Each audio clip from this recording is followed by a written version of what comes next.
શું તમે 10,000 રૂપિયામાં મણ અનાજ લેવા તૈયાર છો? સવાલ ઉઠાવ્યો છે ઈસુદાન ગઢવીએ। રાષ્ટ્રીય કિસાન દિવસના ઉપલક્ષ્યમાં ઈસુદાન ગઢવીએ ખેડૂતોના વેશમાં કિસાનો વચ્ચે પહોંચ્યા, ખેતીમાં હાથ અજમાવ્યો અને દેશના ટોચના નેતાઓથી માંડી અદાણી સુધીને ઝટકાવ્યા। નમસ્કાર, હું છું મમલ। અમારા વિશેષ કાર્યક્રમમાં તમારું સ્વાગત છે।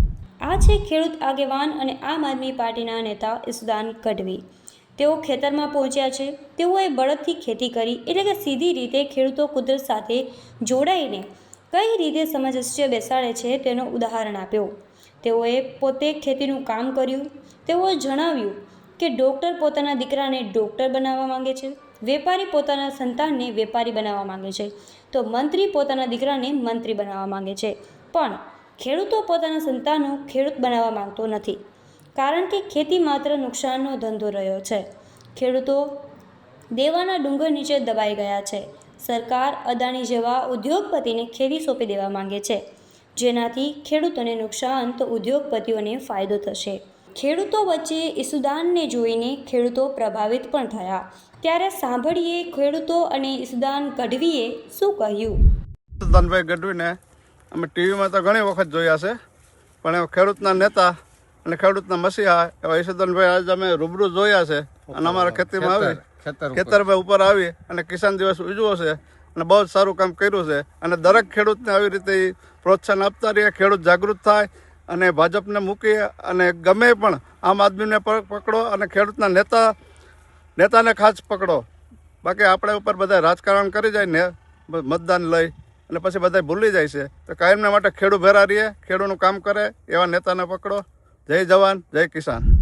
જય જવાન જય કિસાન। મિત્રો, આજે રાષ્ટ્રીય કિસાન દિવસની ખૂબ ખૂબ શુભકામનાઓ દરેક ખેડૂતોને। ગુજરાતમાં 54 લાખ ખેડૂતો છે, એના પરિવારો છે, એમને ખૂબ ખૂબ શુભકામનાઓ। સાથે સાથે આઝાદીના 78 વર્ષ થયા અને ગુજરાતમાં 30 વર્ષ ભાજપે રાજ કર્યું છે, 30 વર્ષ કોંગ્રેસે રાજ કર્યું છે અને હજુ પણ અવિરત ભાજપનો ચાલુ છે। ભાજપના નેતાઓનો વિકાસ થાય છે, એમાં વાંધો નથી, કારણ કે એને પુણ્ય કર્યા છે એવું માની લઈએ આપણે। ઉદ્યોગપતિઓનો વિકાસ થાય છે એમાંય વાંધો નથી, ભાઈ નંબર 1 બને રાજ્યનો ને દેશનો ને ભાઈ દુનિયાનો નંબર 1 બને, એમાંય આપણે વાંધો નથી। પણ ખેડૂતનું શું થયું અત્યાર સુધી? ખેડૂત કેમ ખેતી છોડી રહ્યા છે? હિન્દુસ્તાનમાં એક એવો વ્યવસાય છે, ડોક્ટર એના દીકરાને ડોક્ટર બનાવવા માંગે છે, વકીલ એના દીકરાને વકીલ બનાવવા માંગે છે, નેતા એના દીકરાને નેતા બનાવવા માંગે છે, મંત્રી એના દીકરાને ધારાસભ્ય કે મંત્રી બનાવવા માંગે છે। એક ખેડૂત એવો છે કે જગતનો તાત કહેવાય છે, છતાં એના દીકરાને ખેતી કરવા નથી માંગતો। હું કામ? ખેતીમાં વધવા નથી દીધું। હવે ખેતી તો રાત દિવસ બધા કરે છે। અહીંયા આપ જોઈ રહ્યા છો, રાત્રે પાણી વારે છે, દિવસે પણ મહેનત કરે છે, પરંતુ ખેતીમાંથી વધતું નથી। આજે કમિશન વાળા કાંઈ નો એને ખંભે ફારીઓ નાખીને નીકળી જાય છે ને, એ કમિશન કમાઈને મહિને રોજના 3-4 હજાર રૂપિયા કમાઈ લે છે। મારો ખેડૂત 20-20, 30-30, 40-40, 50-50 વીઘાનો માલિક હોવા છતાં, 10-10 વીઘાનો માલિક હોવા છતાં એ દર વર્ષે દેવામાં ડૂબતો જાય છે। શું કામ? આ સમજવાની જરૂર છે મિત્રો। સરકારની નીતિઓ એવી બનાવવામાં આવી છે જેના કારણે ખેડૂત ખેતી છોડી અને ભાગવા માંડે, અને ખેતી છોડીને ભાગવા માંડે આગામી 5, 10, 15 વર્ષમાં। એટલે ઉદ્યોગપતિઓ આ ખેતીઓ લઈ લે અને પછી એ ઉદ્યોગપતિઓ ખેતી કરશે, માણસો દ્વારા આ જ ખેડૂતોને મજૂરો રાખીને ખેતી કરશે, અને પછી એક મણે 5,000 રૂપિયો ઘઉંનો લેશે, તેલના ડબ્બાના 10,000 રૂપિયો લેશે। આ એક મોટું ષડયંત્ર છે, એના હું તમને પુરાવા આપું। આજે પ્રધાનમંત્રી નરેન્દ્ર મોદી એવું કહેતા હતા કે પાક વીમો બધાથી સારું હોવું જોઈએ। પાક વીમો જ નથી ગુજરાતમાં, પ્રધાનમંત્રી ફસલ વીમા યોજના બંધ છે। એમણે કીધું ખેડૂતોનું દેવું માફ થવું જોઈએ। એણે પોતે 50 ઉદ્યોગપતિઓના 16 લાખ કરોડ રૂપિયા દેવા માફ કર્યા, એક ખેડૂતનો નવો પૈસો માફ નથી કર્યો। ઇવન ખેડૂતો મરવા મજબૂર થઈ જાય। ખેડૂત ગુજરાતમાં હમણાં 4 મહિનામાં દરેક જ્ઞાતિના ખેડૂતો લગભગ 8 જેટલા ખેડૂતોએ આપઘાત કર્યા છે। ભાજપના નેતાઓના પેટનું પાણી નથી હલતું। મિત્રો, હું આજે પણ કહું છું કે ઇઝરાયેલમાં, અમેરિકામાં એક ખેડૂતને 54 લાખ રૂપિયા સબસિડી આપવામાં આવે છે વર્ષે, અને આપણા ખેડૂતને સરેરાશ કાઢવા જાવ તો 21,000 નથી મળતી, પૂરતા ભાવ નથી મળતા, એપીએમસીમાં કડદા થાય છે। ખેડૂત બિયારણ લેવા જાય તો બિયારણ મોંઘું આપે, જંતુનાશક દવા મોંઘી આપે, ખાતર મળે નહીં, ખાતર બ્લેકમાં લેવું પડે અથવા તો મિક્સિંગ લેવું પડે, ભેગું નેનું બટકાવે, એટલે ખેડૂતની પડતર કિંમત ઊંચી થઈ જાય। આ તો એની જમીન છે એટલે એને ખેડ કરવી પડે છે, ખેતીમાં વધવા નથી દીધું.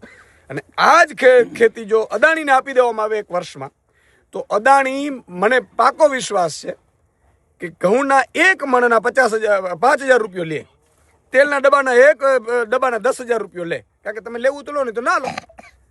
આ સંગ્રહખોરી, અને એનો એ ઉદાહરણ તમે આપો. ડુંગળી ખેડૂતના ખેતરમાં આવે એટલે 2 રૂપિયા કિલો હોય.